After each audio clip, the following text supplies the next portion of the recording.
స్వచ్ఛమైన నాణ్యమైన గౌదర్పార్ పూజా ఉత్పత్తులు www.gaudarpar.com ద్వారా ఆన్లైన్ లో ఆర్డర్ చేయండి. మీ ఇంటిని దేవాలయంగా మార్చుకోండి.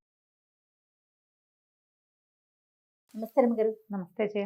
రమ్మగారు, మీ ఫేవరెట్ మూవీ ఏంటండి? 2 ఉన్నాయి జయ. 2 ఉన్నాయా? ఒకటి కాదా? చెప్పండి. అంటే ఎన్నిసార్లు చూసినా మళ్ళీ మళ్ళీ చూస్తాను నేను. ఓ, మళ్ళా కొంచెం ఒకసారి కనపడింది అనుకో, ఆగిపోతా. అది పెట్టుకుంటాను, అది పెట్టేసుకుంటా. ఊరికే ఏం తోచలేదు అనుకో, బాగా తిప్పుతాను అన్ని సినిమాలు. పర్వాలేదు అని మళ్ళీ అదే పెట్టుకుంటా. ఏ కాసేపు ముక్క చూసినా నాకు సంతోషంగా బాగుంది, హాయిగా ఉంది అలా అనిపిస్తాయి. చాలా మందికి ఉంటాయి జయ. అవునా? కదా. జనరల్గా నాకు జంజాల్ గారి సినిమాలు చాలా ఇష్టం, ఓ, విశ్వనాథ్ గారి సినిమాలు చాలా ఇష్టం.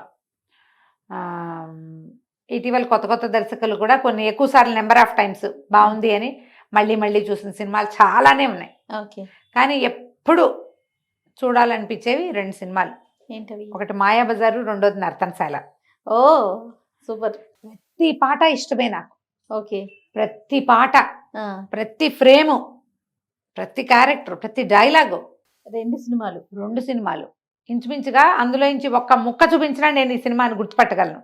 ఎన్నిసార్లు చూసుంటారు ఒక్కొక్కటి? 100 పైమాటే జయ. అదే రమ్మగారు. 100 చాలా తక్కువ అని చెప్పాలి. ఇదివరకు థియేటర్లు బందరు వచ్చినప్పుడల్లా చూసేవాళ్ళం నేను అక్కడ ఉండగా. టీవీ వచ్చాక అప్పుడు వీసీఆర్లో అవి ఏం లేవు కదా, తక్కువే ఉన్నాయి మా దగ్గర, అవేం లేవు. టీవీలో వచ్చినప్పుడల్లా చూసేదాన్ని. ఇప్పుడు మనకి యూట్యూబ్ ఎన్ని అవకాశాలు ఉన్నాయి. అదే కదా, ఎప్పుడు కావాలంటే అప్పుడు ఎప్పుడు పెట్టుకోవచ్చు. కావాలంటే అప్పుడు పెట్టుకోవచ్చు. ఓ ముక్క, ఇప్పుడు కొన్ని సీన్లు ఏవో ముక్కలు ముక్కలు వేస్తుంటారా, నా ఫేవరెట్ సీన్ కనిపిస్తే దాన్ని కాపీ చేసి పెట్టుకుని మళ్ళీ మళ్ళీ చూస్తాను నేను. ఓ, చాలా బాగుంది రమ్మగారు. ప్రతి వాళ్ళు ఉంటారు జయ ఇట్లా. అవునా? సినిమా ఫ్యాన్స్ ఉండరు. ఇప్పుడు నువ్వు నీ ఫేవరెట్ సినిమా చెప్పు. నా ఫేవరెట్ అట్లా అసలు ఏం లేదు రమ్మగారు. ఇది నేను పదే పదే చూసాను అట్లా ఏం లేదు. నచ్చితే ఒకసారి చూస్తా, మహా అంటే ఒక 2వ సారి అంతే. కామెడీ మూవీస్ ఇష్టపడతా కదా, అబ్బా పదే పదే మీకులాగా 100కి పై అసలు 2కి మించి చూసిన సినిమా కూడా లేదేమో. లేవేమో. తక్కువ. అదే అంటే ఇప్పుడు మాయాబజార్ తీసుకో, నర్తనశాల అయితే ఒరిజినల్గా జరిగింది మహాభారత కథ పూర్తిగా. మహాభారతంలో ఏం జరిగిందో అదే చూపించారు. ఓకే. కొంచెం కొంచెం కాస్త కాస్త బ్రైట్గా, ఎక్కువగా ఇంప్రెసివ్గా ఉండే విషయాన్ని ఎక్కువ చూపించారు.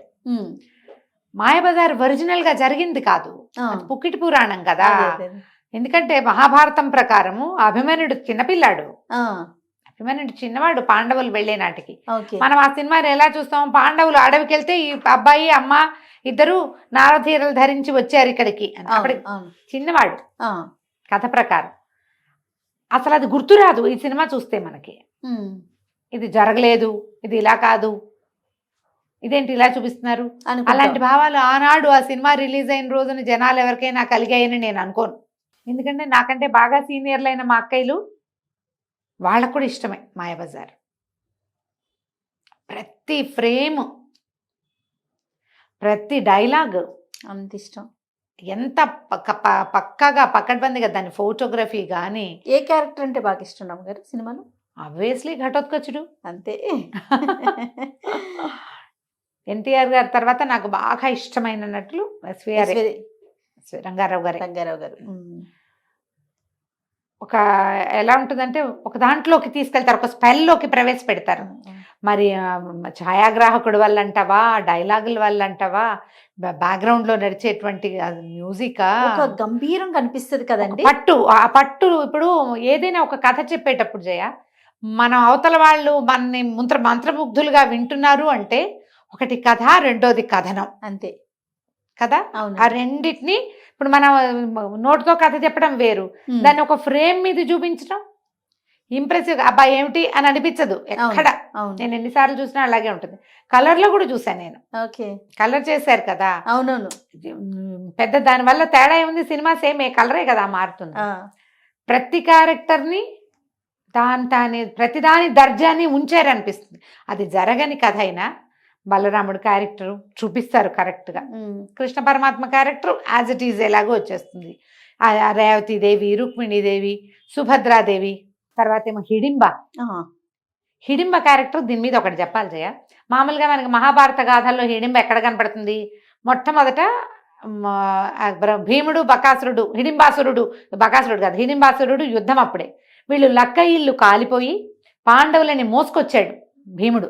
మోసుకొస్తే నరవాసన వస్తోందని హిడింబాసురుడు తన చెల్లెల్ని పంపించాడు. ఆ, ఆవిడ వచ్చి ఈ మహాబలశాలిగా ఉన్న యువకుడిని చూసి ఆవిడ వ్యామోహపడి వీళ్ళని నేను వేరే చోటకి చేరుస్తాను, మన ఇద్దరం కలిసి గడుపుతామని ఆవిడ అడుగుంది. ఆహా. ఈ లోపల ఆయన వచ్చాడు. ఈ అందంగా యవనవతిగా అవతారం మార్చుకున్న చెల్లెల్ని చూసేసరికి హిడింబాసురుడు ఒళ్ళు మండి చెల్లెల్ని తిట్టి వీళ్ళందరినీ చంపేస్తాను, వీడిని కూడా చంపేస్తాను అన్నాడు. ఆవిడ అందమైన యువతి స్వరూపంలో, మామూలుగా హిడింబ రాక్షస స్త్రీ. హిడింబిక అంటాం కదా. హిడింబి అంటారు, హిడింబ ఆహా. ఆమె పేరు. ఓకే. ఆవిడ విడిగా నుంచుడిపోయేది, అదే సౌందర్య స్వరూపంతో ఉంది. ఆ, వీళ్ళిద్దరు యుద్ధం చేస్తున్నారు. ఈ యుద్ధం హడావిడి వచ్చేసరికల్లా కుంతి అందరూ పాండవులు లేచి ఈ అమ్మాయిని చూసేసరికల్లా ఆవిడ చెప్పింది, నేను ఇతను చూసి వ్యామోహపడ్డాను, మా అన్నయ్య చంపేస్తానంటున్నాడంటే వాడిని చంపేయమన్నారు వీళ్ళు. ఆ పిల్ల అడిగింది మళ్ళీ కుంతిదేవిని, ఇతను నాకు నచ్చాడు, నువ్వు అర్థం చేసుకో నా మనసు అంటే, సరే ఈ అమ్మాయితోటి ఉండు అని తల్లి అన్నయ్య ఒప్పించారు భీముణ్ణి. కుమారుడు కలిగేదాకా ఈమెతో ఉంటానని, మహాభారతంలో ఉన్నదమ్మా ఇది. ఓకే. కుమారుడు కలిగేదాకా ఈమెతో ఉంటాను, తర్వాత పగళ్ళు మాత్రమే, రాత్రిళ్ళు మా అమ్మ నాన్నలు, మా అమ్మకి అన్నయ్యలకి కాపలా ఉండాలి నేనని, ఒక పూట ఆమెతో ఒక పూట వీళ్ళతో ఉన్నాడు ఆయన భీముడు. ఘటోత్కచుడు పుట్టాడు. బోడి గుండు మీద జుట్టు లేదు, ఆహా. కుండలాగా నెత్తి మీద జుట్టు లేనివాడు కాబట్టి ఘటోత్కచుడు అయ్యాడు ఆయన. గుండ్రటి తల, వెంట్రుకలు లేని తలతోటి గుండుగా ఉందని ఘటోత్కచుడు అని పేరు పెట్టారు. కుమారుడు కలిగాక భీముడు వీళ్ళు వెళ్ళిపోయారు. ఇక మళ్ళీ హిడింబ ప్రస్తావన మనకి కనిపించదు. మళ్ళా ఎప్పుడు కురుక్షేత్రం అప్పుడు ఘటోత్కచుడు వచ్చాడు. ఇది మన కథ అసలు మహాభారతంలో.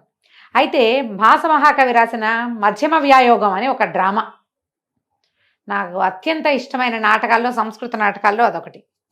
ఆ మధ్యమ వ్యాయోగంలో ఒక కథ నడుపుతారనమాట.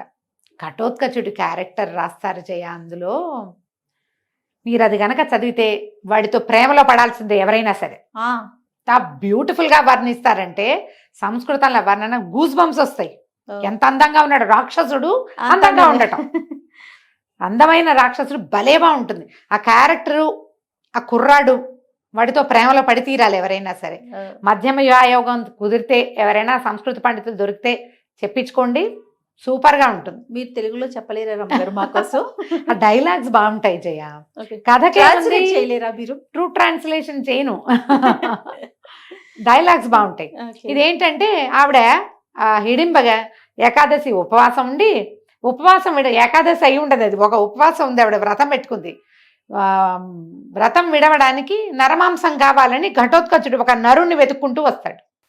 వీళ్ళు అడవిలో ఉన్నారు కదా, అప్పుడు ఆ సమయంలో జరిగిందనమాట ఆ కథ. జరిగిందో లేదో ఊహ, భాసుడు రాశాడు అట్లా. మధ్యం వ్యాయోగం ఎక్సలెంట్గా ఉంటుంది. అయితే ఈ వచ్చిన ఘటోత్కచుడికి ఓ భార్యాభర్త, 3 మగపిల్లలు కనపడతారు.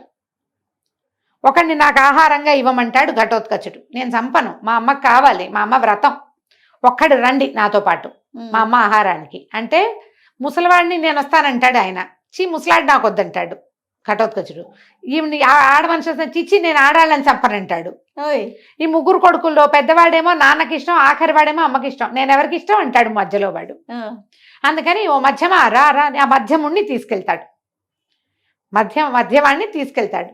ఈ మధ్యవాడిని తీసుకెళ్తానంటే మంచినీళ్ళు దాగొస్తానని వెళ్తాడు. వీళ్ళు ఏమనుకుంటారంటే, ఈ వనంలో ద్వైతవనం బహుశా, అక్కడ ఈ వనంలో పాండవులు ఉన్నారు, పిలిస్తే భీముడు వస్తాడు, గట్టిగా పిలిస్తే వినపడుతుందని పెద్ద పెద్దగా కేకలు పెట్టాలనుకుంటారు. ఎవరైనా పిలిస్తే మీ వాళ్ళంతూ చూస్తానంటాడు ఘటోత్కచుడు. ఈ కుర్రాన్ని తనే పిలుస్తాడు, మధ్యమా రా అనేసరికల్లా అక్కడెక్కడో ఎక్సర్సైజ్ చేయటానికి వస్తాడు. చెట్లని బంతులు ఆడించినట్టు ఆడుస్తున్నాడు భీముడు అని రాస్తారు. ఆ మధ్యమా పిలుపు విని, ఈయన కుంతి సుత మధ్యముండు అని చెప్తారు కదా, కుంతి 3 కుమారుల్లో మధ్యవాడు భీముడు వచ్చేస్తాడు. ఓహో, వచ్చి ఈ కుర్రాన్ని నేను రక్షిస్తానంటే ఈ ఒప్పుకోడు. ఘటోత్కచుడు భీముడు ఎదురుపడే సీను ఎంత ఎక్సలెంట్గా ఉంటుందో. మాయాబజారు మీద ప్రేమ ఉన్న వాళ్ళందరూ మధ్యం వ్యాయోగం చదవాల్సిందే. దాని మీద కన్నా దీని మీద ఎక్కువ దృష్టి పెట్టాలి. అవును. ఎక్కడి నుంచి ఈ మధ్యం ఇప్పుడు పిలుస్తాడు. పిలిచేసరికల్లా ఈయనకి కుర్రాడు చూస్తే ముద్దొస్తూ ఉంటుంది. భీముడికి ముచ్చటేసింది అని చెప్పడం ఎంత బాగా చెప్తారంటే మామూలుగా ఉండదు. కుర్రాడికి కూడా ఘటోత్కచుడికి కూడా ఏదో ఈయన్ని గౌరవించాలనిపిస్తూ ఉంటుంది, కానీ నేనెందుకు గౌరవించాలి అనిపిస్తుంది. కుర్రాళ్ళలో సహజమైన భావాలు. నేనెందుకు గౌరవించాలి? మా అమ్మ ఆహారం, మా ఆహారాన్ని కొట్టుకోవడానికి వచ్చాడు అనిపిస్తుంది. ఒక సందర్భంలో నేను హిడింబ కుమారుడని చెప్తాడు. ఓకే. చెప్పేసరికి ఆయనకు తెలుస్తుంది తన కొడుకని. నన్ను తీసుకెళ్ళమంటాడు. నన్ను తీసుకెళ్ళు ఆహారంగా. యుద్ధం కూడా జరుగుతుంది చిన్నది. నన్ను తీసుకెళ్ళమంటే సరే రమ్మంటాడు. భీముడిని తీసుకెళ్తాడు వెంబడ పెట్టుకుని. తీసుకెళ్లేసరికల్లా ఆవిడ ఆ లోపల నుంచి వస్తుంటుంది. ఆ హిడింబ క్యారెక్టర్ ఎంత క్యూట్గా రాస్తారో, భలే బాగుంటుంది. వచ్చి ఏమిట్రా నీ అతివాది, ఏమిటి నీ అతికోల, తండ్రిని పట్టుకుని తీసుకొచ్చానంటావు. ఆశ్చర్యపోతాడనమాట. మా నాన్న పేరు ఎత్తడానికి వీల్లేదు నువ్వు అంటాడు పోట్లాటకి. మా బాబాయిల పేరు ఎత్తడానికి వీల్లేదంటాడు. మా వాళ్ళు చాలా గ్రేట్ అంటాడు. తండ్రికే చెప్తుంటాడనమాట మా నాన్న చాలా గ్రేట్, మా అమ్మ పట్ల అవజ్ఞగా మాట్లాడితే నేను ఒప్పుకోను, మా నాన్న ఏమైనా అంటే నేను ఒప్పుకోను. ఎంత వాదన జరుగుతుందో తండ్రికి కొడుక్కి. సూపర్గా ఉంటుంది, భలే ఇంట్రెస్టింగ్గా ఉంటుంది. నేను చెప్పాను డిగ్రీ వాళ్ళకి ఎప్పుడో, ఒక సంవత్సరం, చాలా కాలం క్రితం కదా నేను చేసింది. ఏనాటి సంగతి, మా కార్తీక్ చిన్నప్పుడు సంగతి, చిన్నవాడి చిన్నప్పుడు. చాలా అంటే చాలా బాగుంటుంది. ఇప్పుడు అలాంటిది ఈ క్యారెక్టర్ మీద ఎట్లాంటి ప్రేమ వస్తుందో మనకి. ఈ మాయాబజార్ చూస్తే ఘటోత్కచుడితో ప్రేమలో పడని వాళ్ళు ఎవరు ఉండరు జయ. అవునండి, ప్రతి ఒక్కరు ఇష్టపడతారు, చిన్న పెద్ద తేడా లేదు. ప్రతి ఒక్కళ్ళు. పైగా వీళ్ళు ఆయన భోజనం చేయటము, ఆయన నడక, సావిత్రమ్మ గారు ఆయన ఇమిటేట్ చేయటం, సాంగ్, మళ్ళీ ఆయనతో ఒకటితోటి ప్రేమలో పడి ఊరుకోం మనం, సావిత్రితో కూడా ప్రేమలో పడతాం. ఏ క్యారెక్టర్ కా క్యారెక్టర్. నాగేశ్వరరావు గారు ఎంత సూపర్గా, ఎంత హ్యాండ్సమ్గా ఉంటారు. రామారావు గారి సంగతి అసలు చెప్పే పని లేదు. ఎందుకు ఇష్టపడకూడదు ఆ సినిమాని చెప్పు? ఖచ్చితంగా ఇష్టపడాలి. ఎన్నిసార్లు అయినా ఎందుకు చూడకూడదు? తప్పకుండా చూడాల్సింది. అంతే అంతే, ప్రతి ఫ్రేము చూడాలి. అద్భుతం. మాయాబజార్ తో మొదలుపెట్టి మధ్యం వ్యాయోగం దాకా తెచ్చాను నేను. ట్రై చేయండి డెఫినెట్ గా. మధ్యం వ్యాయోగం మనకి దొరుకుతుంది. మొత్తం డైలాగులతో. అంటే నేను ఏ పాడ్కాస్ట్ చేస్తే నాటకం మొత్తం చెప్పగలుగుతా, ఒక్క డైలాగ్ కూడా మిస్ కాకుండా. మనం ఇలా చెప్పేటప్పుడు అట్లా చెప్పలేకపోతాం కదా. ట్రై చేస్తాను. డ్రామాలు పాడ్కాస్ట్ చేసే ఐడియా ఉంది నాకు. సో అవి చేసినప్పుడు డెఫినెట్ గా చెప్పండి. భాసనాటక చక్రం మొత్తం చేయాలనే ఉంది, దాంట్లో చేస్తాను ఇది తప్పకుండా. మీ ఆనందం చూసి తెలుస్తుంది గారు ఎంత ఇష్టమో మీకు. భలే బాగుంటుంది నిజంగా. మరి నర్తనశాల సినిమా గురించి? నర్తనశాలలో ఇంకా ఇక ఎలా అంటే పాండవుల క్యారెక్టర్స్, పాటలు, రామారావు గారు జీవించేస్తారు, తినేస్తారు. ప్రతి నిమిషము ఆయన మన కంట్లోనే, నెత్తి మీదే ఉంటారు. లేడీ క్యారెక్టర్ వేసినప్పుడు, తృతీయ ప్రకృతిగా వేసినప్పుడు ఎంత కులుకు, ఎంత వయ్యారం ఉంటుందో, ఆయన అర్జునుడిగా మారితే ఆ మారిన ట్రాన్సిషను ఇంతకు ముందు చేసిన వాడు ఈయన వేరు అనుకుంటాం. ఒక్కడేనని మనకు ఒక్క క్షణం కూడా అనిపించదు. చిన్నప్పుడు నేను వేరు అనుకునేదాన్ని జయ. నేను అంత విపరీతంగా సినిమాలు చూసేవాళ్ళమైనా 10-12 ఏళ్ల వయసు వచ్చేదాకా ఆ ముందు క్యారెక్టర్ వేసింది రామారావు గారని నేను నమ్మలేకపోయేదాన్ని.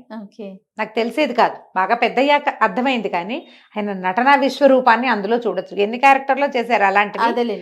ఈ ఒకటే మనిషి 2 వేరు క్యారెక్టర్లు కాదు, ఒక క్యారెక్టరే, ఒకటే కదా. తృతీయ ప్రకృతిలో నుంచి పురుష ప్రకృతిలోకి మారతాడు ఆయన. ఎంత అద్భుతంగా ఉంటాయి పద్యాలు, మహాబాగుంటాయి. సావిత్రి గారు, ఎస్వి రంగారావు గారు, బాబా ప్రతి పాట ఆణిముత్య అసలు మ్యూజిక్ జయ ఎంత బాగుంటుందో. అందులో ఇంకా బాగా అట్రాక్టివ్ ఉంటుంది ఎల్ విజయలక్ష్మి డాన్సులు. ఓకే. ఉత్తర క్యారెక్టర్ ఎల్ విజయలక్ష్మి తోటి వేయించారు. సూపర్. అది నిజంగా జరిగింది కదా. పాండవులు అజ్ఞాతవాసం చేసినప్పుడు జరిగింది ఉత్తర గోగ్రహణం. అవును. ఆ యుద్ధం సీన్లు కూడా ఎంత క్లాస్ గా తీసారో జయ, భలే క్లాస్ గా అనిపిస్తుంది. ఇప్పుడు ఇలాగా మనకి ఇంత ఇంప్రెసివ్గా ఈ రోజుల్లో మనం చాలా సాంకేతిక సహాయం తీసుకుంటే గానీ చేయలేరు. అవును, ఆ రోజుల్లో అలా ఆ కాలంలో ఇంత టెక్నాలజీ లేదు. అవునవును. ఎంత ప్రాక్టీస్లో రీటేకులు తక్కువట. అవును. క్యారెక్టర్ నేర్చుకుని. అవునవును. అంటే డ్రామాస్ అవి చేసిన ప్రాక్టీస్ తోటో ఏమో మరి వాళ్ళు అసలు లాంగ్వేజ్, డిక్షను, వాళ్ళ అక్షరాలు, ఒక్క పొల్లు పదం లేకుండా, ఒక్క పొల్లు ఒత్తు కూడా పోకుండా, ఏం క్యారెక్టర్స్, ఏం యాక్షన్. అవునండి, జీవించేస్తారు. నర్తనశాల కూడా నాకు ఏ పార్ట్ అయినా ఇష్టమే చేయ అందులోది. ఓకే. మొదటి నుంచి అది జననీ శివకామిని దగ్గర నుంచి స్టార్ట్ చేసి సావిత్రమ్మ గారు భలే అందంగా ఉంటారు. భలే బాగుంటుంది, మహా బాగుంటుంది సినిమా. ప్రతి క్యారెక్టరు. అసలు ఉత్తర కుమారుడైతే మామూలుగా రామాయణం చదివితే ఉత్తర కుమారుడు చాలా బలమైన క్యారెక్టర్. ఉత్తర కుమారుడే కాదు, మనకి మాయాబజార్లో కనపడేటువంటి లక్ష్మణ్ కుమారుడి క్యారెక్టర్ కూడా వాళ్ళేమి తక్కువ వాళ్ళు అంటే క్యారెక్టర్స్లో చూపించినంత తేలికపాటి వ్యక్తులు కాదు వాళ్ళు. మంచి వాళ్ళే యుద్ధం శౌర్య ప్రతాపాలు ఉన్నవాళ్లే. కథ కోసం కొంచెం బీరువులుగా చూపించారు కానీ ఉత్తర కుమారుడు కూడా అప్పుడు బెదిరాడని రాస్తారు కానీ అతను యుద్ధంలో చాలా చేశాడు. కురుక్షేత్రంలో ఆయన కురుక్షేత్రంలో ఉత్తర కుమారుడి ప్రస్తావన కనపడుతుంది మహాభారతం చదివినప్పుడు. 2 క్యారెక్టర్లు ఆయనే చేశారు. ఉత్తర కుమారుడు, ఇది కూడా లక్ష్మణ కుమారుడి క్యారెక్టర్ కూడా. ఎవరికి వాళ్ళు యాక్టర్లు చూసి తీరాలి. పాత సినిమాలు చూడండి, సహజ నటులు పాత సినిమాలు చూడండి. ఇప్పటి వాటితో వాటిని పోల్చకూడదు మనం. ఆణిముత్యాలు కళాఖండాలు అనుకోవాలి. ఏంటి చెబుతున్నాం మనం, అంతే కళాఖండాలే. ఎందుకంటే మొత్తం ఉన్నవాళ్ళు ఎవరో ఒక దర్శకుడి ప్రతిభ తోటి చేసింది కాదు ఇది. ప్రతి వాళ్ళ ప్రతిభ, ప్రతి వాళ్ళు ప్రతిభావంతులే. తెర మీద ఉన్న వాళ్ళు వెనకున్న వాళ్ళు కూడా ప్రతి వాళ్ళు ప్రతిభావంతులే. అందుకని మాసిపోకుండా ఉన్నాయి జయ, అవుట్డేట్ అయిపోలా. అవునండి, ఎప్పటికీ ఎవర్ గ్రీన్, ఎప్పటికీ ఎవర్ గ్రీన్ గా ఉంటాయి. ఈ ఎవర్ గ్రీన్ ఆణిముత్యాలు బోల్డ్ ఉన్నాయి. నాకు ఇష్టమైన సినిమాలు లిస్ట్ చెప్పంటే నేను ఇంత బాగా చెప్తాను జయ. ఓకే, ఒక 2 అసలు నేను ఒకటి అడిగాను, మీరు 2 చెప్పాను. ఇంకా డజన్లు కొద్దీ ఉన్నాయి. ఓకే ఓకే, అంటే ప్రతిదీ ఇట్లా అంత ప్రత్యేకంగా ఉన్న సినిమాలు ఎప్పటికీ బతికి ఉంటాయి కదా. మీరు కథలు కూడా చూడండి, ప్రత్యేకమైన గాథలు, పురాతనమైన నావెల్స్ నుంచి ఇప్పుడు వరకు కూడా కొన్నాళ్ళ తర్వాత మర్చిపోతాం. ఎప్పటికీ మరుపురాని కథలు కొన్ని ఉంటాయి. కొంత కథనం రచయితల తాలూకు గొప్పతనం అది. ఇప్పుడు ఒక రచనని మళ్ళా దాన్ని మనం స్క్రీన్ మీద ప్రజెంట్ చేయాలంటే దాని మీద దర్శకుడో రచయితో ఎంత పని చేస్తే. అవునండి కదా, 100%. ఎవరెవరు బాగా చూడరో వీళ్ళందరూ మళ్ళీ మళ్ళీ చూడండి ఈ 2 సినిమాలు తప్పకుండా రమగా. నమస్తే అండి. నమస్తే.